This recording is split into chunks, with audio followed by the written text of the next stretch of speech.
네, 저는 이스라엘에 살고 있고요. 여러분께서 뉴스를 통해서 이미 많이 듣고 알고 계실 겁니다. 현재 이스라엘은 전쟁 상황 가운데 있습니다.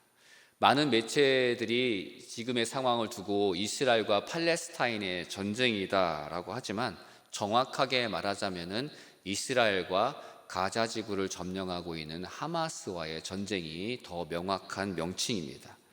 이 하마스라고 하는 이 무장 테러 단체가 과연 어떻게 이 전쟁을 일으켰으며 또한 이 전쟁이 또한 우리에게 또한 우리의 마음 속에 우리의 삶 속에 또한 하나님과의 관계 속에서 어떻게 시사하고 있는가를 먼저 사실과 함께 또 그 안에 담겨져 있는 하나님의 좀 이야기들을 나누고자 합니다.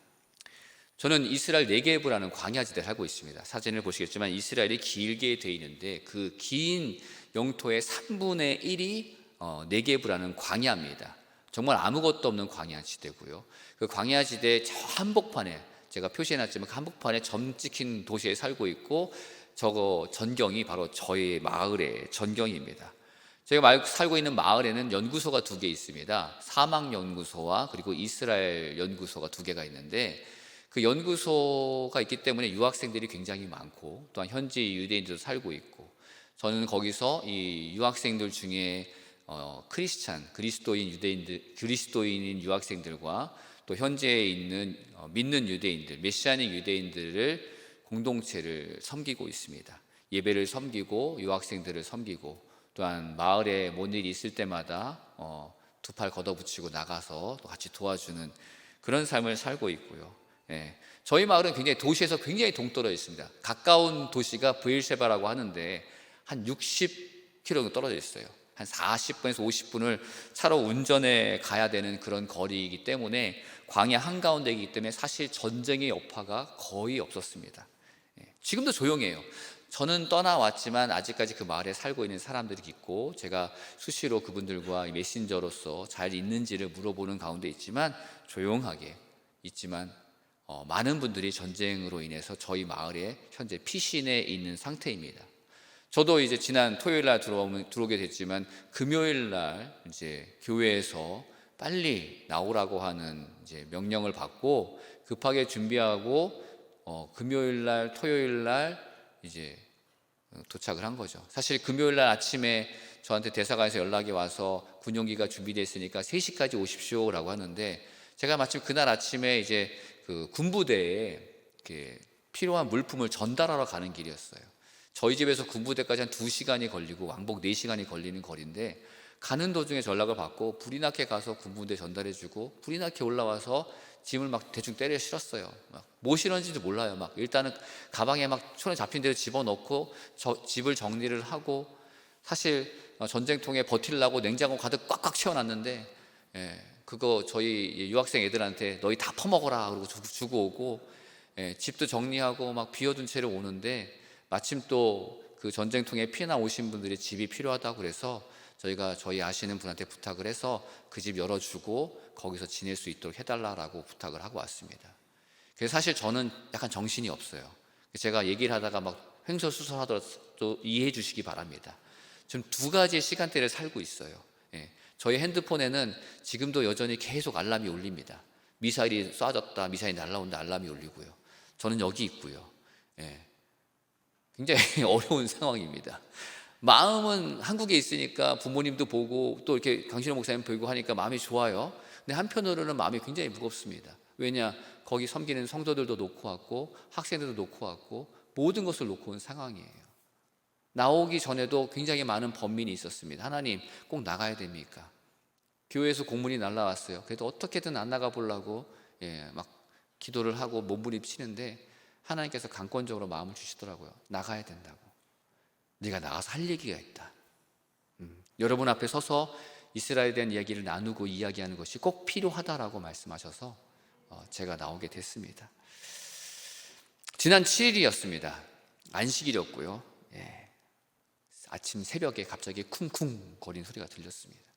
저희 동네 근처에 굉장히 큰 포병 부대가 있습니다. 그래서 여느 때와 같이 훈련을 하나보다 생각했는데 안식일이었단 말이죠. 그리고 소리가 굉장히 달랐습니다. 그리고 갑작스럽게 낮은 음부터 시작하는 사이렌 소리가 울리기 시작합니다. 저희 마을에 사이렌이 울린 적이 없어요. 그만큼 세상과 동떨어져 사는 곳인데 갑자기 사이렌이 크게 울리기 시작하면서 사람들의 저희 동네 이 일명 카톡방 같은 이 카톡방에 공지가 막 올라오기 시작합니다. 쉘터로 피하라고, 미사일이 날라온다고. 그러더니 꽝 하는 소리와 함께 저희 집 앞, 안 와서 보시고 있지만 꼭 한 번쯤 와보셨으면 좋겠어요.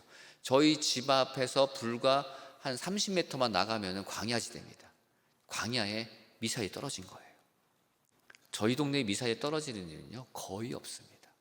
근데 미사일이 딱 떨어진 순간 이게 뭔가 난리가 났구나 라는 생각이 든 거죠. 다행히도 저희 마을을 노린 건 아니었지만 순간적으로 저희도 마음에 두려움이 일었어요. 저희 집에 와 계셨던 손님도 너무 놀란 나머지 이게 뭔 소리냐고, 이게 뭔 일이냐고 막 우왕좌왕하는 그런 일이었습니다. 안식일을 준비하던 모든 사람들이 놀랐고요. 그리고 그날은 이스라엘의 명절, 가장 큰 명절 중 하나인 이 장막절의 마지막 날이었고, 그날은 심카 토라라고 하는 날인데 유대교의 경전인 토라를 기뻐하는 날이라고 해서 가족들이 회당에 모여서, 많은 유대인들이 모여서 이 토라를 들면서 이렇게 춤추며 축하하는 그런 날이었습니다. 근데 미사일이 떨어진 거죠. 그래서 그날이 지금 이스라엘에게는 어떻게 보면 가장 슬프고 두려운 날로 변하고 말았습니다. 뉴스를 틀었습니다. 페이스북과 메신저에 인스타그램 같은데 저와 친한 사람들이 막 영상을 올리기 시작하는 거예요. 막 사진을 올리기 시작하고. 근데 집 근처에 트럭을 타고 무장한 사람들이 왔다 갔다 하면서 총격을 가하는 모습들이 보이고요. 그리고 누군가 문을 두드리면서 인기척을 느끼는 인터컴에 그 영상이 찍힌 거죠. 사람들이 두려워했습니다. 그런 일이 없었거든요. 하마스가 미사일 공격 쏘는 건요, 어떻게 보면 이스라엘 남부에 사는 사람들한테는요 거의 일상 같은 거랑 마찬가지예요. 이 하마스가 때가 되면은 뭔가 일이 있으면 미사일 쏴댑니다. 평상시에도 뭐 많게는 적게는 한 200발, 많게는 한 800발 막 이렇게 막 쏠 때도 있어요. 안식일 날 주말에 마치 얼마 전에 서울에서 이제 한강에서 불꽃 축제 있었잖아요. 그렇죠? 그거 버금가라고 막 쏴댑니다. 그러면 이스라엘에서는 아이언돔이 날라와서 격추를 시키고 막 엄청난 일인 거죠. 근데 항상 그럴 거라고 생각을 했던 거죠. 이스라엘에는 그런 미사일 공격이 많기 때문에 집집마다 방공호가 있어요. 방공호가 있어서 미사일이 날라오면 다들 방공호로 피합니다. 메시지가 떠요. 지금 미사일이 날라오니까 방공호로 피하십시오. 그러면은 저 방공호 안에 빠르면 30초 안에 혹은 60초 안에 대피를 해야 돼요. 안 그러면 미사일이 떨어져서 다칠 수도 있기 때문에. 그래서 집집마다 동네마다 저런 방공호를 다 설치하게 되어 있습니다. 아이러니죠, 그죠? 여러분 여러분 사는 동네에 방공호 있나요? 없죠. 여러분들도 우리나라도 굉장히 북한과 이렇게 가까운 데 살고 있는데 없죠. 이스라엘은 방공호가 필수입니다. 그만큼 공격이 잦고 그만큼 공격이 일상이었던 나라입니다. 근데 이번엔 달랐죠. 하마스가 누구냐 하면요, 가자 지구를 다스리고 있는 무장 단체입니다. 가자 지구가 저렇게 이 지중해 쪽에 붙어 있는 조그마한 지역인데 하마스가 거기를 다스리고 있고요. 이 하마스는 무장 세력으로서 20년 가까이 이스라엘을 미사일로 공격해 왔습니다. 그리고 그런 하마스를 저지하기 위해서 이스라엘이 계속적으로 이 하마스의 기지나 미사일 기지를 향해서 폭격을 해왔고, 그로 인해서 가자지구 내에 수많은 민간인들이 피해를 받아왔던 겁니다. 하마스가 이스라엘에 이번에 1시간 동안 쏴 올린 미사일이 1000발이에요. 그래서 이 미사일을 놓고 이스라엘의 아이언돔이 실패했다, 구멍이 뚫렸다라고 하는데, 이스라엘의 아이언돔의 격추율은 99%입니다. 쏘면은 바로 맞출 수가 있어요. 근데 이번에 미사일 사태는요, 뭐랑 비교할 수 있냐면요, 이렇게 바구니에다가 자갈을 잔뜩 담아 놓고요, 여러분한테 피해보세요라고 또 던지면요, 피할 사람 아무도 없죠. 그와 같은 상황인 거예요. 아이언돔이 무력해서가 아니라 아이언돔이 커버할 수 있는 범위를 벗어난 공격이었습니다. 그로 말미암아 많은 미사일들이 도시와 그리고 광야지대 혹은 인근 마을에 떨어지게 됐죠. 미사일이 쏘아올리는 틈을 타서 하마스 대원들이 이스라엘과 가자 지구를 나눠 놓았던 철조망을 뜯어내고요, 부수고요, 1,000명이 넘는 하마스 대원들이 기관총과 로켓포드를 무장하고 트럭과 오토바이를 타고 가자 인근에 있는 21개 마을을 동시다발적으로 습격했습니다. 계획된 습격인 것 같던 거죠. 그로 말미암아 인근 마을이 300명이 넘는 사망자와 함께 200명이 넘는 사람들이 납치를 당했습니다. 그 당시의 상황은 이루 말할 수 없는 공포였고요. 최근에 하마스 대원들을 저지하고 테러리스트를 저지해서 거둬들인 물품 가운데 소형 카메라와 또한 핸드폰을 발견해서 그것을 분석하는 가운데 영상들이 발견되었어요. 네. 여러분한테 보여드릴 수는 없습니다. 네. 인터넷에서 찾아보지도 마세요. 네. 보는 내내 저는 정말 말을 할 수 없었고요. 네. 공포, 두려움 이게 아니라 정말 정신이 멍해지는 영상이었습니다. 네. 여러분 뉴스를 통해서 보시지만 아기의 시신 49가 발견되고 머리가 없었다 얘기하죠. 거짓말이 아닙니다. 네. 그럴 것이었다가 아니라 사실이에요. 제가 그 이야기들을 다 할 수 없죠. 네. 광야에서 음악 축제를 하던 사람들을 향해서 패러글라이딩 타고 내려와서 내려오는 과정에 총을 쏘고 난사를 하고요.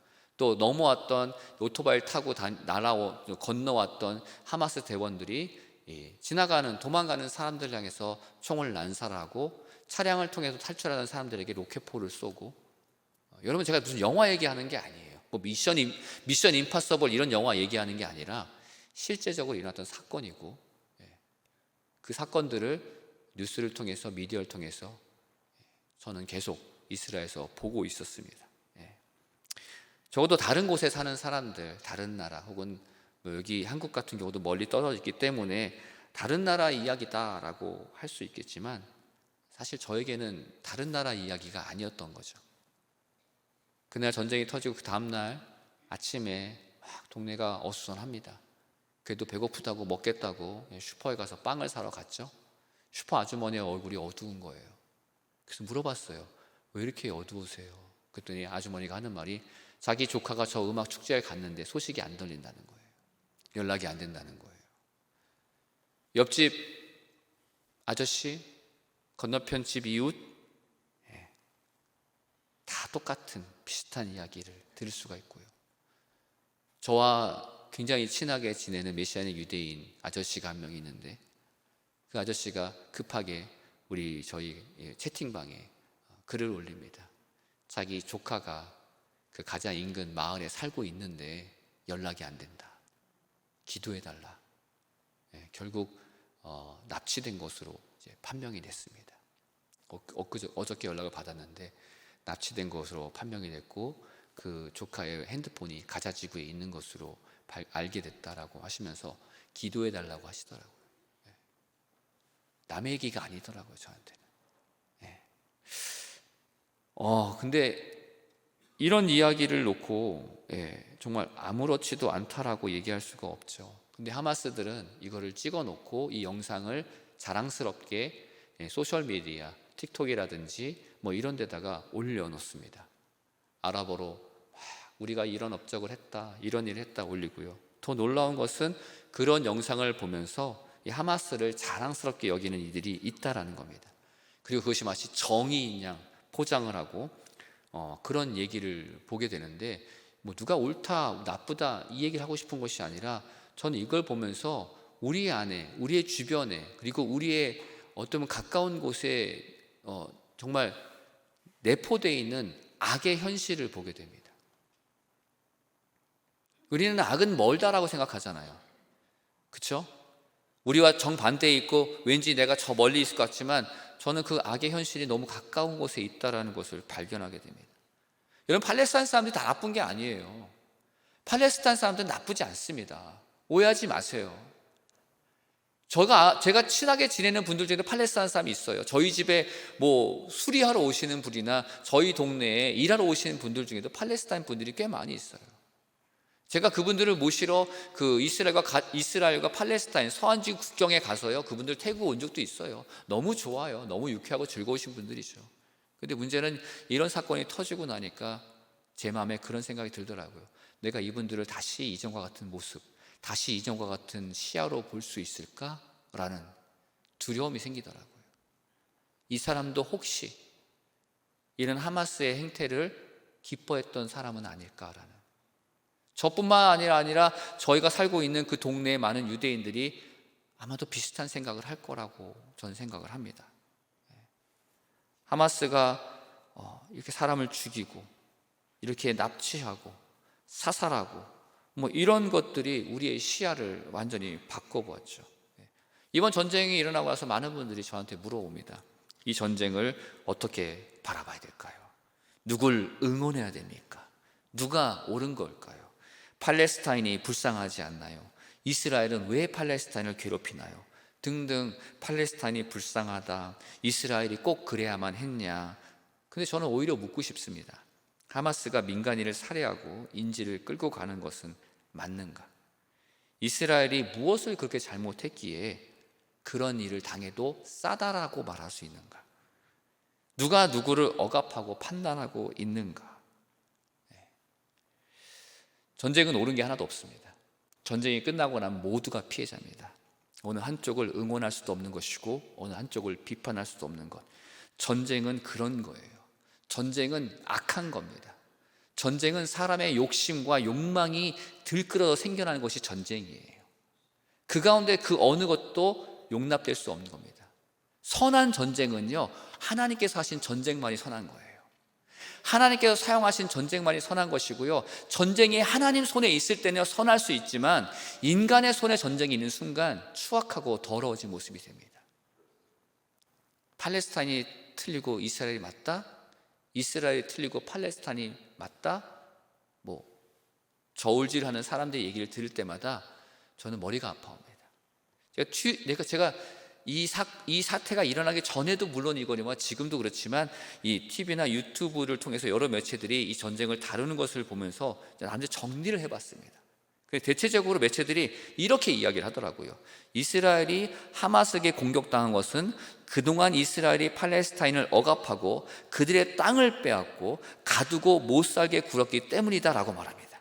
그러면서 은근슬쩍 팔레스타인은 괜찮고 이스라엘은 악처럼 얘기를 합니다. 무슨 일이든지 팔레스타인이 하는 것에는 이유가 있다는 거죠. 그리고 거기에 대항하는 이스라엘은 악한 유대인으로 포장을 하고, 이런 이야기도 제가 오늘 이 짧은 설교 시간에 할 거는 아니라고 생각합니다. 근데 이런 이야기들이 지금 우리가 미디어를 통해서 들을 수 있는 이야기들이죠. 전쟁은 하마스라는 정의로운 사람들이 이스라엘하고는 악에 대항해서 일으키는 전쟁이다. 근데요, 반대입니다. 하마스는 악이고요, 이스라엘은 그 악에 지금 대항하고 있는 겁니다. 그 가운데 평범하고 아주 평범하고 일상적인 팔레스타인 민중들이 피해를 보고 있는 거죠. 아마도 제가 오늘 이런 얘기를 하시면요, 불편하신 분들이 있을 겁니다. 제 이야기를 나중에 듣는 분들도요, 불편하실 수 있어요. 제가 이스라엘을 변호한다고 생각해서 불편하다고 여길 수 있습니다. 많은 분들이 팔레스타인 인권 얘기하시고요, 이스라엘이 가자 지구를 팔레스타인 인권을 탄압하는 장소로 사용하고 있다고 얘기합니다. 그리고 그런 이야기 동조를 되게 많이 하시는 분들도 봤습니다.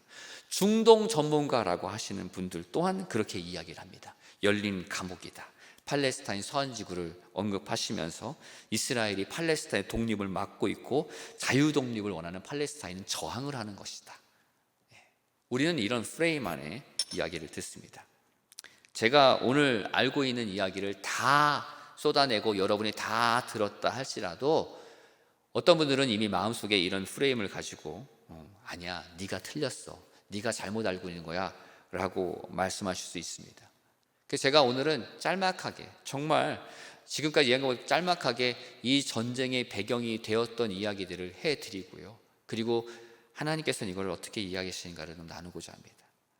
이번 전쟁이 오래된 이야기가 아니에요. 불과 70년밖에 안 된 이야기입니다. 과거 이스라엘과 팔레스타인을 나누기 전에 사실 이스라엘 땅은 영국이 통치하던 곳이었습니다. 영국령 팔레스타인이라고 불렀던 곳이죠. 그러니까 사실 팔레스타인 나라는 없었어요. 민족도 없었고 다만 그 지역에 살고 있던 사람만 있었던 겁니다. 지도를 보시면요, 위에 초록색과 밑에 빨간색 영국 국기가 그려진 지도가 있는데요, 위에 초록색 지도는요, 팔레스타인 사람들이, 팔레스타인 정부가 주장하는 얘기입니다. 원래 초록색 땅이 전부 팔레스타인 땅이었는데 유대인들이 넘어와서 그 땅을 점점점 뺏어서 지금의 모습이 되었다. 그리고 마지막 사진도 사실은 틀려요.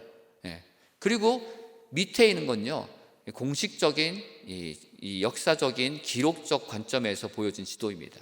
영국이 다스리던 땅을요, 영국력이 끝나자마자 2차 세계대전이 끝나고 나서 영국이 팔레스타인을 유엔에 넘깁니다. 내가 이 땅을 넘기는 이유는 내가 이 땅을 어떻게 할지 모르겠어. 그러니까 너희가 좀 해결해 줘. 그래서 2차 세계대전이 끝나고 난 이후에 홀로코스트에 의해서 이제 멸절당할 뻔했던 유대인들에게 유엔이 중재를 서서 이제 그 영국이 다스리던 팔레스타인 영토를, 영국령 팔레스타인을 둘로 나누자. 아랍 국가 하나, 유대 국가 하나.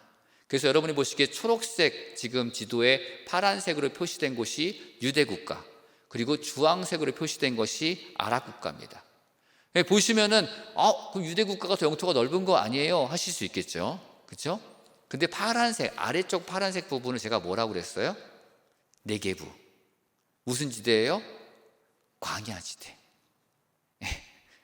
풀 한 폭이 안 자라는 광야지대예요. 그런 땅 아무리 많이 줘봤자 소용이 있을까요, 없을까요? 없죠. 사실상으로 이스라엘이 살 수 있는 땅은 위쪽에 이렇게 조그맣게 나눠진 곳인데, 그마저도 나라가 설 수 있을 만큼 제대로 땅을 분배한 게 아니라 쪼개서 주는 거예요. 여러분 같으면 이 지도 보고 내가 땅 이렇게 줄게 라고 부동산 업자가 여러분한테 내가 땅 이렇게 팔게, 그럼 여러분 사시겠어요, 안 사시겠어요? 안 사죠. 근데요, 이스라엘은요 너무나 절실했어요. 그래서 저거를 하겠다라고 합니다. 근데요, 아랍 사람들은요 싫다고 그래요. 왜냐? 영국령 끝나고 나면 내가 그 땅 다 차지할 건데. 아랍 국가들이 그렇게 얘기를 해요. 너희 나가거나 우리가 알아서 차지할 테니까 한마디로 너희 꺼져, 이랬어요. 유대인들은 우린 좋아, 할게. 그래서 1948년 5월 15일 날 독립을 선언합니다. 그리고 나서 1차 중동 전쟁이 발발하게 되죠. 이게 바로 팔레스타인과 이스라엘 갈등의 시작입니다. 이전까지도 영국령 안에서 둘이 잘 살았어요. 뭐 다투기도 다투고 싸우기도 싸웠지만 아랍인들과 유대인들은 잘 어울려 살았던 겁니다. 근데 이 영국이란 제국 안에 살고 있었기 때문에 편안했던 거죠. 이전에도요, 이 땅은요 어떤 나라가 선 적이 단 한 번도 없어요. 이 땅은 헬라 제국, 로마 제국, 이슬람 제국, 오스만 투르크 제국, 비잔틴 제국, 그 나중에는 근대에서 영국 제국에 의해서 다스리던 영토였지 단 한 번도 나라가 있었던 적이 없었습니다. 팔레스타인은 나라 없었어요. 그 땅에 살고 있는 사람들이 있었죠. 그리고 그 땅에 살고 있는 사람들이요, 이제 영국이 끝나고 나니까 각자 나름 살 길을 도색해야 되는데, 아랍 사람들이요 이 땅에 살고 있는 사람들의 의사와는 상관없이 자기들이 의사결정을 해서 아랍 국가를 세우겠다, 유엔이 세우는 이스라엘과 팔레스타인 나누는 두 국가 체제 우리는 거부한다, 그러면서 전쟁을 일으킨 1차 중동 전쟁입니다. 이스라엘이 팔레스타인 영토를 뺏으러 온 전쟁이 1차 중동 전쟁이 아니라는 거예요. 혹여라도 여러분께서 그런 얘기를 들으신다 그러면 아니라고 얘기하시면 됩니다. 왜냐? 역사적으로도 아니라고 얘기하고 있어요. 근데 많은 사람들이요, 많은 중동 전문가나 분들이요 이렇게 얘기를 하시는 거예요. 팔레스타인 땅에 유대인들이 이스라엘 국가를 세우기 위해서 침범해 왔다라고 얘기합니다. 제가 그 부분에 대한 역사만 해더라도 가르치려면요 2박 3일은 가르칠 수 있어요. 제 전공이 그겁니다. 제 전공이 이스라엘 근현대사예요. 그런 거짓말을 서슴없이 하는 것을 제가 보게 됩니다.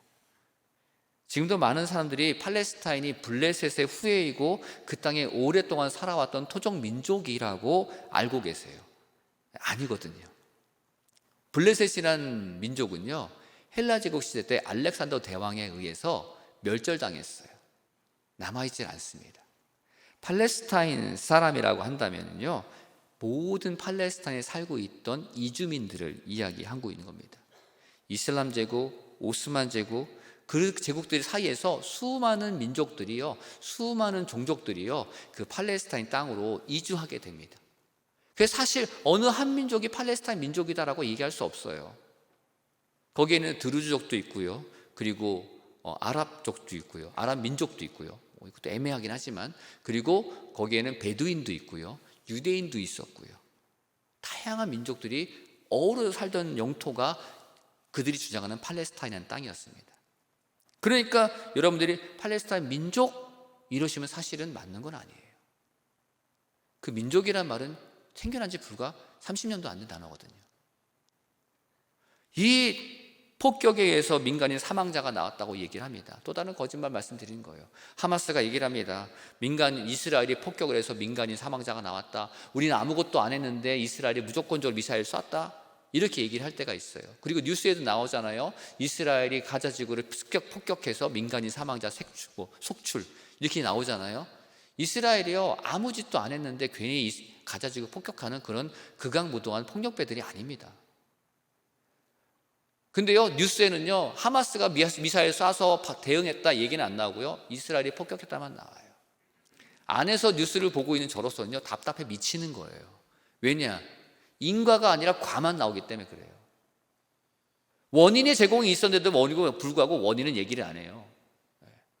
그리고 민간인이 피해받았다 얘기를 해요. 근데 재미있는 건 뭔지 아십니까? 이 하마스들이 자기가 쏘아올리는 미사일의 그 포대를 어디다 만드냐면요, 민간인 아파트 옥상, 유치원 건물 위, 병원 꼭대기, 병원 마당, 공원 마당, 그러니까 민간인 밀집 지역에다가 포대를 설치를 해요. 거기서 쏘아 올리는 거예요. 이스라엘이요, 참다 못 참으면 폭격을 합니다. 그것도요, 처음에는요, 예전에는요, 그냥 폭격을 했어요. 그랬더니 사망자가 막 나오니까 뉴스가 시끄러지잖아요. 그래서 얘네들이요, 고민하다가 개발한, 그러니까 어떻게 하면 민간인 사망자 피해를 줄일까 고민하다 보니까 무기가 발달하기 시작하는 거예요. 아이언돔이 나오게 되고, 초정밀 타격 시스템이 나오게 되고, 레이저 조준 시스템이 나오게 되고, 위성 관측 조준 시스템이 나오게 되고, 장거리 포대 미사일 조준 유도 시스템이 나오게 되고, 무기를 말하자면 한도 끝도 없어요. 왜? 정말로 폭력배라면요, 죽든 말든 상관없이 던지면 돼요. 지금 하마스처럼. 근데 이스라엘은요, 어떻게든 욕 먹기 싫으니까 하마스 포대만, 하마스가 살고 있는 그 지역만, 하마스 시설만 이렇게 폭격하기 위해서 정말 무던히 애를 씁니다. 근데 이번은 양상이 달라요. 왜냐? 여러분, 5,000발을 쏘기 위해서 포대가 몇 개가 필요할까요? 상상이 안 가시죠? 예, 지금도 쏴대고 있고요. 그렇게 폭격을 했는데도 불구하고 아직까지 포대가 남아서 지금도 하루에 200발씩 쏴던데요. 정말 지긋지긋하지 않습니까? 근데도 불구하고 하마스를 칭송하고 있어요. 하마스는 민간인을 방패로 삼아서 자신들의 정치적 그리고 욕망과 목적을 이루기 위해 사랑하는, 이런 말씀도 죄송하지만 설교에서 이런 말하면 안 되지만 양아치들입니다. 어떤 목사님과 통화를 하고 있었는데 목사님이 그러시더라고요. 야, 걔들 양아치 아니야? 네. 정말 뉴스에서 말합니다. 이번 사태를 촉발한 것이 이스라엘 군 경찰이 무슬림 사원인 예루살렘에 있는 아라크사 모스크를 침입해 들어갔기 때문에 그걸로 말미암아 분노해서 하마스가 미사일을 쏜 거다라고 말합니다. 근데 이것도요, 결과만 얘기하지 원인을 얘기하지 않아요. 여러분 성지순례 오시면요, 나중에 와보시면 아시겠지만, 가셨던 분들은 기억해 보시기 바랍니다. 성지순례 가면 통곡의 벽이라는 곳을 가게 됩니다. 서쪽 벽이죠. 통곡의 벽을 가요. 큰 벽이 있고 그 앞에서 유대인들이 막 기도를 합니다. 이렇게. 그 통곡의 벽 바로 건너편 위쪽 너머에 있는 것이 뭐냐? 바로 황금돔 사원이에요. 아라크사 모스크라고 하는 무슬림 사원입니다. 그래서 얘네 무슬림들이 벽을 이렇게 내려다보면요, 밑에서 유대인들이 기도하고 있어요. 그럼 얘네들이 맘만 먹으면요, 거기다가 화염병 하나 딱 던지면 어떻게 될까요? 불바다가 되는 거예요. 그렇죠? 거기서 총 들고 이렇게 빵빵빵빵 쏘면요, 유대인들 죽이는 건 일도 아닙니다. 그럼 유대인 경찰들이요, 이스라엘 경찰들이 그런 소식을 들었어요. 그럼 어떻게 해야 돼요? 가만 방관하고 있어야 돼요? 그렇게 계획을 세우고 있는 사람들을 쫓아가서 잡아야겠죠. 근데 얘네들이 어디로 숨으로 도망가느냐? 모스크 안으로 도망을 가요. 그럼 경찰들이 그럽니다. 야, 걔들 내보내. 우리가 걔 체포할 거야. 내보내. 그러면요, 같은 무슬림이라고 끌어안고 이스라엘 유대인 경찰들 향해서 욕을 하고 돌을 던지고, 심지어는 그 사원 안에, 그 거룩한, 그들이 말하는 그 거룩한 사원 안 지하에 무기고를 만들어 놓고요, 거기다가 총을 갖다 놓고, 그걸로 경찰들과 총격전을 벌입니다. 사원 안에서. 누가 누구를 갖고 욕을 합니까? 그러니까 경찰들이 어떻게 해요? 무력으로 들어가서 문을 깨부수고 들어가서 진압을 해서 끌고 나오는 거죠. 뉴스에 뭐만 나옵니까? 이스라엘 경찰이 사원의 무력으로 진압해서 그들을 두드리면서 끌고 나오는 사람만 탁 나오는 거죠. 그래서 뭐라 그럽니까? 유대인이, 이스라엘이 이렇게 팔레스타인 무슬림들을 압박하고 있다. 거짓에 속으시면 안 됩니다. 상식적으로 다른 거짓말들을 하고 있는 거죠. 근데요, 이런 거짓말이 너무 오래됐어요. 너무 오래되다 보니까 그들 안에 이 거짓말이 진실처럼 보인다는 거죠. 제가 오늘 읽은 본문 말씀은요, 사실 지난주 여의도 순복음교회에서 있었던 이스라엘을 위한 중보 예배 때에 오셨던 이스라엘 대사이신 토르 아키바 대사님께서 읽으셨던 본문입니다. 저희가 읽을 때는 그냥 하나님께서 회복하신다는 거구나, 하나님께서 이스라엘을 다시 돌보신다는 거구나, 그냥 좋다 하나님, 와 하나님 너무 사랑스럽다, 하나님 너무 감사합니다, 은혜가 됩니다 하겠지만, 이 본문을 읽던 토르 대사님의 목소리에 떨림이 있는 것을 제가 느꼈습니다. 2000년 가까이 떠돌다가 다시 탄생한 국가에서 태어나고 자란 대사님이 이 본문을 읽을 때 어떤 기분일까 생각을 해봤어요. 저도 조금이나마 그 이스라엘 역사를 공부하면서 그들과 함께 있다 보니까 조금은 알 수 있었습니다. 흩어져 있던 유대인들 모두가 손가락질하면서 예수를 죽인 민족이라는 딱지를 붙이고, 그러니까 너희는 죽어도 싸, 너희는 맞아도 싸, 너희는 박해받아도 싸, 이러면서 모든 이유를 붙이고, 그리고 600만 명까지 학살당하는 일이 있었죠. 그 가운데 독립해서 살고자 해서 땅을 얻었더니 그 땅에서 나가라고 하며 4번이나 큰 전쟁을 치르게 됩니다. 그럼에도 불구하고 GDP 5만 불에 가까운 선진국이 되었죠. 이스라엘은 언제나 팔레스타인 관계에서 골리앗이라고 부르면서 세계 속에서 지탄을 받아왔습니다. 항상 불합리한 대우를 받아왔어요. 우리는 단 한 번도 다윗과 같은 이스라엘이 아니라 팔레스타인을 억압하는 시온 제국주의자들의 모습을 가지고 있는 이스라엘만 보아왔다는 거죠. 실상은 그 반대인데 말입니다. 오히려 그동안 이스라엘 괴롭히던 아랍 국가들이 그 골리앗이고, 그 수많은 아랍 국가들이 맞서 싸웠던 다윗과 같은 이스라엘인데도 불구하고 우리는 반대로 보고, 오히려 팔레스타인은요, 그런 아랍 국가들이 앞에 내세운 방패막이 같은 사람들인 거예요. 너무나 안타깝고 불쌍한 민족인 거죠. 팔레스타인 사람은 지난 70년 역사 가운데요, 이런 내외적으로 만들어진 거짓말에, 그런 프레임에 갇혀서 자신이 정말로 불쌍하고 억압받는 민족이라고 착각하고 살고 있어요. 서한지구 땅과 이스라엘 영토가 다른 땅인 것 같습니까? 경계선 하나 때문에 이쪽 영토는 부유해지고 이쪽 영토는 가난해지는 거라고 생각하십니까? 팔레스타인 서한지구 들어가면요, 서한지구는요, 작물이요 너무 풍족해요. 여리고만 가도요, 가지가 제 허벅지만 해요. 제 허벅지가 그렇게 굵지는 않지만 그래도 꽤 굵어요.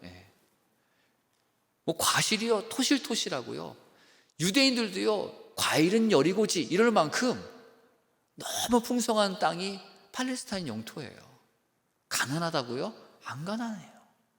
팔레스타인 영토 서한지구 가잖아요, 그러면 많은 분들이 깜짝깜짝 놀랍니다. 얘들은 가난하다고 그러는데 웬 BMW에 벤츠에 랜드크루저에 랜드로버에 저도 못하는 한국 차들 다 타고 다니고요. 저는 23만 킬로 간 그 포드 갤럭시, 정말 이게 오늘까지 버텨줄 수 있을 것 타고 다니는데 새 차들이 막 질비하고, 근데도 그 사람들 생각에는요, 우리는 억압받는 민족이고 가난한 민족이야라는 프레임이 씌워져 있다는 거죠. 자신들이 독립하고자, 난민 신분을 벗어나고자 싸우기보다는요, 비난하고 욕하고 탓하기 바쁘게 살고 있다는 겁니다. 제가 보기에 팔레스타인이 싸워야 될 건요, 이스라엘이 아니라 바로 이 거짓됨을 선포하고 조장하는 하마스 같은 세력입니다. 손을 맞잡고 싸워야 될 것이 이 거짓된 세력이 분명함에도 불구하고 그러지 못한다는 현실이 너무나 안타까운 거죠. 저는 팔레스타인과 유대인들이 합해서 함께 아름다운 모습을 만드는 것을 수없이 목격했습니다. 제가 이스라엘 살면서 놀란 것 중에 하나가, 하루는 제 유대인 친구가 저한테 전화를 했어요. 야 동구, 너 혹시 다음 주에 화요일 날 시간 돼? 그래서 왜? 그랬더니 나랑 같이 일하는 팔레스타인 친구가 자기를 초대했는데 다른 친구 데리고 와도 되는데 같이 갈래? 그래서 나는 너무 좋지. 팔레스타인 가정 한번 가보고 싶었는데 가볼게 했어요. 왜 불렀냐 물어봤습니다. 근데 왜 부른 거야? 그랬더니 이 유대인 친구가 저희 메시아닉 공동체의 일원이거든요. 저희가 예배하는 거를 한번 본 적이 있나 봐요, 이 팔레스타인 친구가.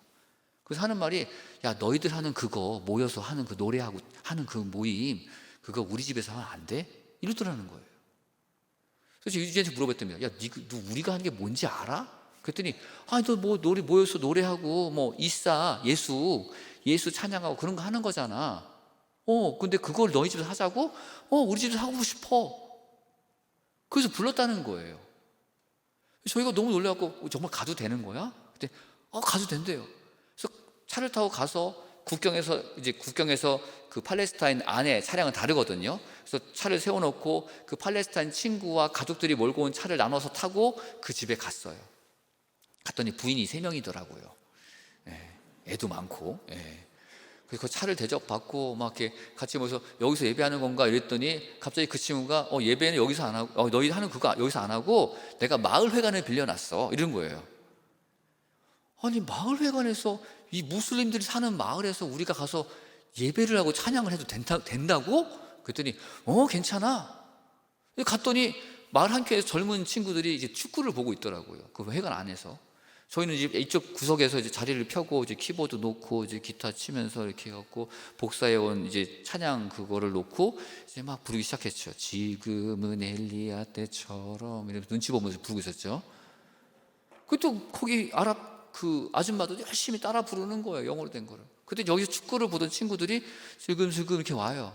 근데 그 아저씨한테 물어보는 거예요. 아저씨 이거 뭐 하는 거예요? 그때 아저씨가 여기 이 친구들은 내가 아는 친구인데 이 친구 여기서 우리한테 이렇게 이사에 관한 노래 찬양해 주면서 이렇게 하는 거야. 그랬더니 그 친구들 이렇게 은근슬쩍 앉더라고요. 갑자기 가족들만 이렇게 한 너댓 명 있었는데 갑자기 친구들이 하면서 갑자기 10몇 명이 쭉 앉기 시작하는 거예요. 그래서 뭣도 모르고 저희가 나눠준 그 악보를 들고 다 따라 부르기 시작하는 거예요. 계속 예배를 인도하면서 이게 뭐지? 생각을 해보세요. 무슬림 마을에 들어가서, 그것도 팔레스타인 마을에 들어가서 유대인과 이 외국인이 들어가서 예수님을 찬양한 찬양을 무슬림과 우리가 같이 부르고 있다는 사실 자체가 사실 말이 안 되잖아요. 근데 그 아름다운 광경이 보이는 거죠. 근데요, 하나님께서 그러시더라고요, 저한테 마음속에. 이게 내가 만들 거야 라고 하시더라고요. 전 그걸 봤어요. 그러니까 팔레스타인과 유대인의 그 깊은 골을 하나님께서 그리스도 예수를 말미암아 메꾸시고 만드실 거라는 것을 봤다는 거죠. 근데 전쟁이 터지고 나니까요, 갑자기 제 마음에 또 그런 마음이 드는 거예요.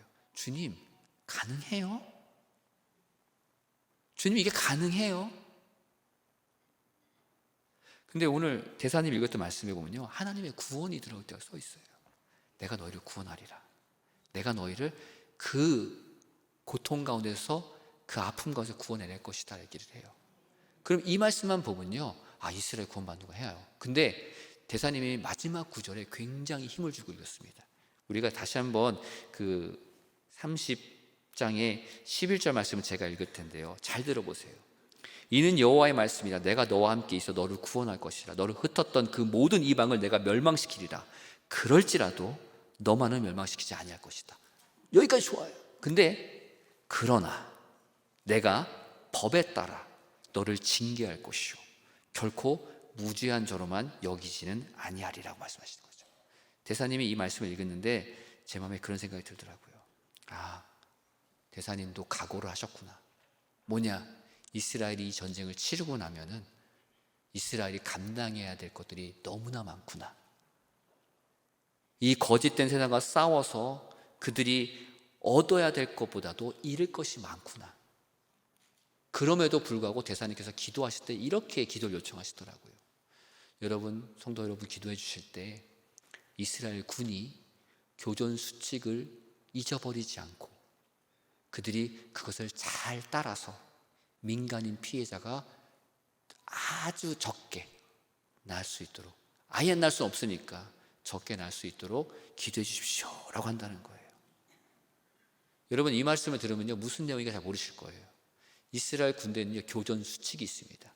적과 적을 대치하면서 수칙이 있어요. 뭐냐? 이제 누군가가 이제 날 죽이러 오잖아요. 그럼 우리는 어떻게 돼요? 저지를 해야겠죠. 나에게 총이 있어요. 그럼 어떻게 해요? 총을 꺼내서 위협을 하면서 오지 마. 그래도 오면은 빵 쏴야겠죠. 근데 이스라엘 경찰은요, 총을 함부로 못 뽑아요. 총을 잡고 저질합니다. 상대편이 총을 들고 오든 칼을 들고 오든 무조건 저질하면서 오지마, 물러서 얘기해야 돼요. 오지마, 물러서 하는 사이에 달려와서 칼로 찌르고 총을 쏘죠. 그래도 이스라엘 경찰들은 총을 맞고 칼로 찔려도 바로 맞대에 쏘는 것이 아니라 공중에 2발 쏘고 그 다음에 쏴야 돼요. 전쟁이 났습니다. 전쟁은 적과 나의 아군과 적군의 피하 식별이라고 하죠. 서로를 알아보는 거리가 굉장히 짧아요. 문을 열고 딱 들어간 순간 누가 앞에 서 있어요. 그럼 어떻게 돼요? 적이냐 아군이냐를 판단하기가 굉장히 빨라야 되는 거죠. 그 찰나의 순간에 적은 쏴요. 근데 이스라엘은 어떻게 되느냐? 적군이냐 아군이냐, 적군이냐 아군이냐 물어봐야 돼요. 여러분, 그게 교전 수칙이에요. 대사님이 그러는 거예요. 혹여라도 우리가 미움과 분노와 복수의 눈이 멀어서 이 교전 수칙, 즉 적이라 할지라도 생명을 우선시하는 이 수칙을 버릴까 봐 걱정이 되셨던 거죠. 그래서 기도해달라고 하십니다. 지금도 이스라엘 군이요, 가자 지구로 침공 못하냐? 할 수 있어요. 근데 뭐가 걱정인 거냐? 이 교전 수칙대로 하면요, 군인들이 피해를 너무 많이 봐야 되는 거예요. 적은요, 우리한테 물어보지 않고 쏴요. 적은 우리한테 물어보지 않고 죽이려고 해요. 근데요, 이스라엘 군은요, 물어봐야 돼요. 적군이십니까? 제가 쏴도 될까요? 물어봐야 되는 거예요. 이게 말이 됩니까? 그러니까요, 이게 너무 어려운 거죠. 인지도 잡혀 있고요, 민간인 피해자도 걱정해야 되고요, 이 교전 수칙 걱정해야 되고요. 그러니까 이스라엘군은 딜레마가 많은 거예요. 폭격만 한다? 왜 그러겠어요? 이유가 있는 거예요. 근데 우리는 그 이유 같은 거 들어보지도 못하고 얘기도 안 해주죠. 폭격만 한다? 어떻게 그럴 수가 있어요? 민간인들이 있는데 폭격만. 다 이유가 있는 거예요. 하나님께서는요, 그런 민족을 자신의 의지로 선택하셨습니다. 내가 널 선택했어. 그러니까 책임지신대요. 그 가운데 일하신대요. 그리고 그것이 하나님의 온전하시고 선하신 뜻이라고 얘기를 합니다. 사실 우리가 하나님을 믿는다 하면서 우리가 우리의 뜻과 우리의 의지와 우리의 경험과 우리의 생각을 더 따를 때가 많잖아요. 그렇죠? 하나님은 선하십니다 라고 얘기하면서 하나님은 선하십니다, 그러니 제 뜻대로 하여 주시옵소서 라고 얘기하죠. 하나님 선하십니다, 이 집이 꼭 팔리게 해주소서, 그래서 제가 부자가 될 수 있으니까요. 근데 하나님께서 우리에게 요구하십니다. 이스라엘도 요구를 하시는 거예요. 이스라엘 교전 수칙이 이렇게 나온 이유가 있습니다. 왜냐? 하나님께서 생명을 함부로 해하지 말라 했기 때문에 군대도 그걸 지키는 거예요. 나를 해하려는 적을 내가 처단하는 게 먼저지 내 목숨이 먼저지 남의 목숨이 먼저입니까? 이스라엘 이 교전 수칙 때문에요, 이스라엘 의회에서도 갑론을박이 되게 많았어요. 근데요, 거기서 한 의원이 그런 얘기를 하더라고요. 우리의 목적은 적의 테러 행위를 저지하는 게 목적이지 적을 사살하는 게 목적이 아니다. 이 말은 뭐예요? 적이라 할지라도 생명이 소중하다. 이스라엘 감옥에 수많은 팔레스타인 범죄자들이 잡혀 있다고 합니다. 그걸 그들을 풀어내라 막 이렇게 얘기를 해요. 근데 왜 가둬놨을까요? 사형이 시키면 되잖아요. 왜냐? 누굴 죽인 사람이니까 사형, 아니면 그 자리에 사살 해도 되는데 안 해요. 왜?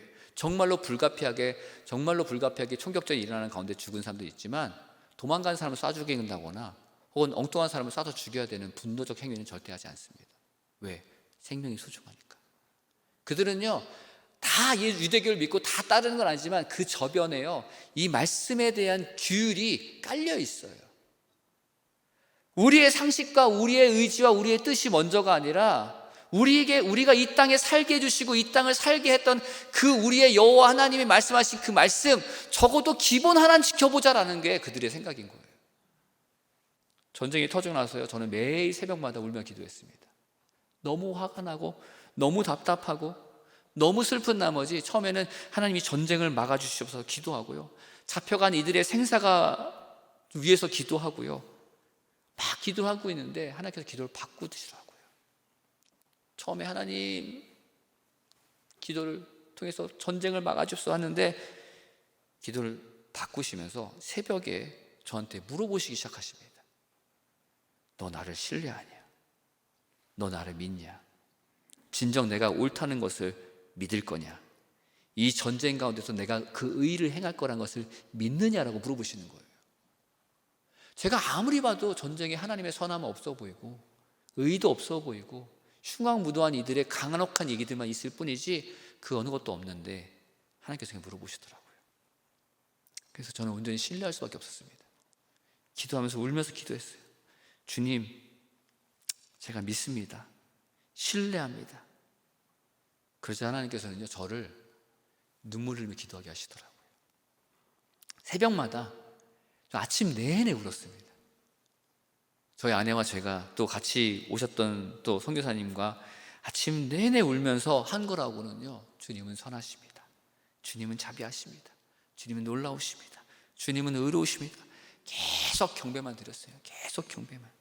다른 기도가 아니라 오직 하나님의 임재와 존재에 대해서만 계속 예배했습니다. 그러다가 하루는 환상을 봤어요. 제가 원래 환상 보고 막 이런 거 막 얘기하고 막 환상 가운데 이런 거 하는 사람 아니거든요. 저 혼자 딱 담아주지 절대 얘기는 안 하는데, 제가 이 환상은 꼭 한번 나누고 싶다는 생각이 들었습니다. 3일째 되는 아침이었습니다. 막 울며 기도하는 것이었어요. 하나님, 어떻게 됩니까? 하나님, 제가 주님을 신뢰합니다. 주님, 주의 의를 기도하는 가운데 하나님께서 환상을 보여주시는데요, 총탄이 막 날라오고 하마스 대원들이 총을 막 쏘면서 막 오토바이 타고 그 달려드는 그 현장을 가운데를요,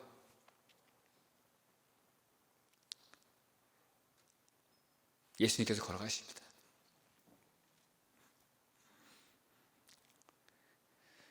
그 가자지구를 향해서 걸어가시면서 피를 흘리시는 거예요. 눈물을 흘리시면서 피를 흘리시며 걸어가시는데요, 말씀하십니다. 내가 들어가겠다고. 엉엉 우는 저를 향해서 웃으시면서, 정말 저를 향해서 웃으시면서 그 가자지구의 문은 철책 너머로 들어가시는데요, 예수님이 들어가실 때 하늘에 가득 이렇게 천군 천사가 빽빽한 천사가 같이 날아가는 거예요. 예수님과 함께. 그러면서 예수님이 가자지구 안에 모든 집들을 다 벽을 만지시고 문을 만지며 지나가시면서 그 손에서 피를 흘리시면서 그 문마다 이렇게 피를 바르시더라고요. 마치 6월절 어린 양의 피를 바르듯이 피를 바르십니다. 그러면서 내가 여기 있다 하시는 거예요. 이렇게 엉엉 울었습니다. 그러면서 고백했어요. 하나님 거기 계십니다. 네, 하나님 거기서 그들을 보호해 주십시오. 그들을 안아 주십시오. 그 가운데서 전쟁 가운데 고통받는 모든 이들을, 잡혀간 사람이든 그 안에 사는 사람이든 모두를 하나님께서 보호해 주시고 그들의 죄를 보혈로 씻어 주시옵소서. 눈물로 기도했습니다. 제가 기도한다고 전쟁이 끝나진 않더라고요. 안타깝게도 전 제가 눈물로 기도하면 전쟁이 끝날 줄 알았는데, 근데 저는 믿습니다. 뭘 믿냐면요, 바로 하나님이 신실하다는 걸 믿어요. 그 신실하신 하나님이 결코 우리의 생각과 우리의 뜻과 어떤 나의 계획과 부합되지 않더라도 저는 하나님을 신뢰합니다. 내 계획은 허약하고 내 의지는 약하고 나의 생각은 조잡하지만 하나님은요, 완전하시고 온전하시고 신실하신 분이에요. 저는 이번 사태 전쟁을 놓고요, 분노하고 화를 내고 거짓된 이들을 비판하고 비난하고 이게 제가 할 일인 줄 알았어요. 저는 공부했으니까, 나름의 지식이 있으니까. 오늘 여러분께 사실을 말씀드리긴 했지만 이게 중요한 게 아니더라고요. 중요한 건 그거더라고요. 우리가 그 전쟁 가운데 계신 하나님을 믿느냐는 거예요. 우리는 상황을 보고 그 상황이 악해지면요, 하나님이 계신가 의심부터 해요. 사람들이 얘기합니다. 유대인들 그래요. 하나님이 살아계시다면은 이 세상이 왜 이렇게 나빠졌느냐, 왜 전쟁이 일어나느냐, 왜 하나님 다 구원하시지 않느냐 질문을 해요. 근데요, 저도 그랬지만, 저도 그랬어요. 막 비판하고 막 얘기하고. 근데요, 하나님에 대해서 더 깊이 알고 깨닫고 나니까요, 이 모든 말들이요, 허망한 말이더라고요. 왜? 하나님이 모르시진 않거든요. 전쟁 가운데, 고통 가운데 있는 이들을 모르시진 않다는 거죠. 우리 하나님 멀리서 그거를 관망하고 계시긴 하지만 아니더라고요. 제가 본 환상 속에서는요, 예수님께서는 그 총탄이 빗발치는 그 필드를 건너서 그 울고 있는 자들 향해서 걸어가시는 모습을 제가 봤다는 거예요. 거기 앉아 계시더라고요. 우리는 바깥에서 보고 있지만 예수님은 그 안에 계시더라는 겁니다. 하나님의 절대적인 신뢰가 없다면요, 우리의 삶은 허망할 겁니다. 우리가 위기 가운데 이스라엘의 그리스도인들과 메시아의 유대인들이 그 믿음을 부여잡고 있음을 같이 봤으면 좋겠습니다. 미사일이 날아오고 그 친구와 친척 그리고 사망한 가족들을 바라보면서 눈물을 삼키고 있음에도 불구하고 그 눈은 여전히 하나님을 바라보고 있는 것을 보게 됩니다. 유대인은 많은 아픔을 가진 민족입니다. 2000년 동안 기독교의 깃발 아래서 무수히 짓밟히고 죽었고요, 이슬람의 깃발 아래서도 무수히 짓밟히고 죽었고요, 제국 안에서 짓밟히고 죽었고요, 홀로코스트라는 것을 통해서 600만 명이 죽임을 당했습니다. 이스라엘 국가를 세웠지만 현대에 이르기까지 수많은 유대인들이 테러에 의해서 죽임을 당하고 무시를 당합니다. 뉴스를 조금만 살펴보면요, 유대인이란 이유 때문에 미국에서 종교 유대인들이 길을 걷다가 갑자기 테러를 당하고 두들겨 맞는 일도 우리가 볼 수가 있고요, 회당 안에 모여 있는데 총격으로 사망한 경우도 우리가 볼 수 있겠습니다. 예루살렘에서 유대인 경찰이 테러리스트들에 의해서 양팔이 묶인 채 칼에 찔려 죽은 사건도 있었고요. 근데 그 유대인들은 전부 죽어라, 전부 미워해라 이러지 않아요. 간혹 가다가 극단적 유대인들이 그런 일을 하긴 하지만 유대인들은요, 그걸 용납하지 않습니다. 네가 뭔데 감히, 아무리 우리를 적이지만 네가 뭔데 감히 이들을 죽여, 그러면 안 돼. 결코 용납하지 않습니다. 내가 죽었다? 안타깝지. 내 친구가 죽었다? 안타깝지. 그렇다고 해서 우리가 누구를 대신해서 또 죽이거나 또 살해할 그런 권리는 없어 라는 게 유대인들의 원칙이더라고요. 이스라엘 역사 가운데 사형은 딱 한 번 있었습니다. 수많은 테러와 사건이 있었지만 이스라엘 역사 가운데 사형은 딱 한 번 있었어요. 언제냐? 바로 아히만이라고 하는 독일의 나치의 장교를 전범 심판했을 때 그 사람만 딱 한 번 사형제도를 하고 그 이후는 단 한 건의 사형제도도 없었습니다. 서한지구에 들어가면요, 빨간색 간판이 서 있어요. 저기 뭐라고 써 있는 거냐면요, 간단하게 말씀드리면요, 이 마을은 팔레스타인 마을로서 이스라엘 사람들이 이 간판 너머로 팔레스타인 마을로 들어가면은 당신의 생명을 보장할 수 없으니, 죽을 수 있으니 들어가지 마시오 라고 써 있는 거예요. 팔레스타인 서한지구에 가면 저 간판이 막 서 있어요, 마을마다. 유대인들은 들어오지 말라는 거죠. 들어가면 죽는다는 거예요.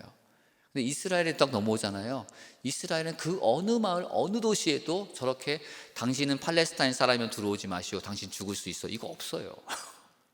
지금 옆에 사진 보시면 알겠지만 예루살렘 히브리 대학에서 공부하는 팔레스타인 여학생들이에요. 안전하게 자유롭게 공부해요. 누구도 차별하지 않고요, 누구도 미워하지 않고 누구도 억압하지 않습니다. 과연 누가 누구를 억압하는 걸까요? 우린 누구의 얘기를 들어야 됩니까? 여러분, 이번 전쟁을 통해서 여러분께서 이렇게 기도해 주시기 바랍니다. 첫 번째로 하나님께서 거짓말을 도말시켜 주시옵소서. 거짓으로 시작된 폭력과 전쟁이 끝나도록 기도해 주시기 바랍니다. 우리에게 지혜를 주셔서 거짓을 폭로하고 진실을 바라보고 이야기할 수 있도록 기도해 주시기 바랍니다. 또한 이 참혹한 전쟁 가운데 피해받고 있는 이스라엘과 팔레스타인을 위해서 기도해 주시기 바랍니다. 생명과 이야기들이 진실되게 전해질 수 있도록 기도해 주시고, 그리고 저를 위해서 기도해 주시기 바랍니다. 제가 내일 극동방송 가서 이 얘기를 해야 돼요. 극동방송이 크리스찬 방송이고 기독교 방송이지만 기독교인 중에서도 반이스라엘 분들이 꽤 계시더라고요. 제가 이런 얘기를 했을 때 아마도 오랫동안 거짓말에 속아오신 분들은요, 저를 비판하고 비난하고 욕하고 손가락질할 수 있습니다. 제가 운영하는 블로그라든지 제가 운영하는 유튜브 채널에 제가 이런 얘기를 하게 되면요, 댓글이요 쫙 달립니다. 댓글 중에 90% 이상이 욕이에요. 그냥 욕. 네, 전혀 상관하지 않습니다. 저를 기도해 주시기 바랍니다. 제가 담대하게 사실을, 진실을 온전히 전할 수 있도록 기도해 주시기 바랍니다. 그리고 여러분들 위해서 기도하세요. 다른 나라 이야기가 아닙니다. 여러분들, 하마스가 사용한 전략은요, 북한의 전략과 똑같아요. 제가 깜짝 놀랐습니다. 하마스가 땅굴을 파는데요, 땅굴을 북한하고 똑같이 파요. 우리는 아직 분단된 국가에 살고 있죠. 저에게는 아직도 북한이라는 위협이 존재하고 있습니다. 그리고 이 땅에도 거짓과 속임수가 넘쳐나고 있죠. 이 땅에 하나님의 진실함과 신실함이 넘쳐오르도록 여러분이 신실함과 진실함으로 기도하면서 사셔야 되는 겁니다. 그리고 내가 아니야, 하나님의 도우심을 구하기 바랍니다. 반드시 하나님의 영으로 무장하시기 바랍니다. 사도 바울은 말하죠. 이 싸움은 우리의 싸움이 아니다. 혈과 육의 싸움이 아니라 통치자들과 권세자들과 어둠의 세력들과 세상의 주관자들과 하늘에 있는 악한 영을 상대하는 거라고 말합니다. 그리고 우리에게 전신갑주를 입으라고 말합니다. 하나님 지금도 말씀하십니다. 내가 너희를 구원하겠다. 그러나 우리가 잘못한 거에 대해서는 반드시 징계하겠다고 말씀하세요. 다시 말하면은 우리가 이 세상을 살아가는 동안에 하나님 안에 살지만 우리가 잘못한 거에 대해서 반드시 하나님께 징계하시다는 거예요. 그렇다고 구원이 없어지는 건 아니에요.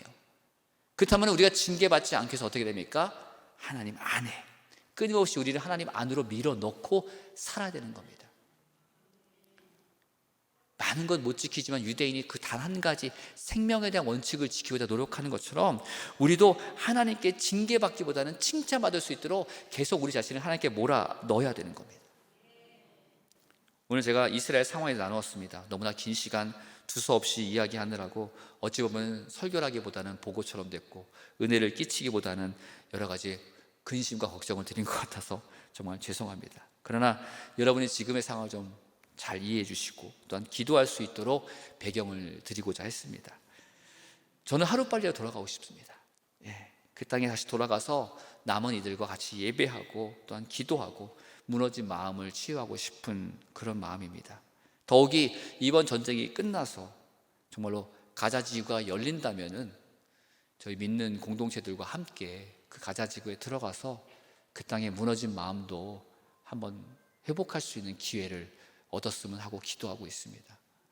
여러분, 이 모든 것들을 위해서 기도해 주시고 또한 여러분께서 저를 위해서 후원해 주셨으면 감사하겠습니다.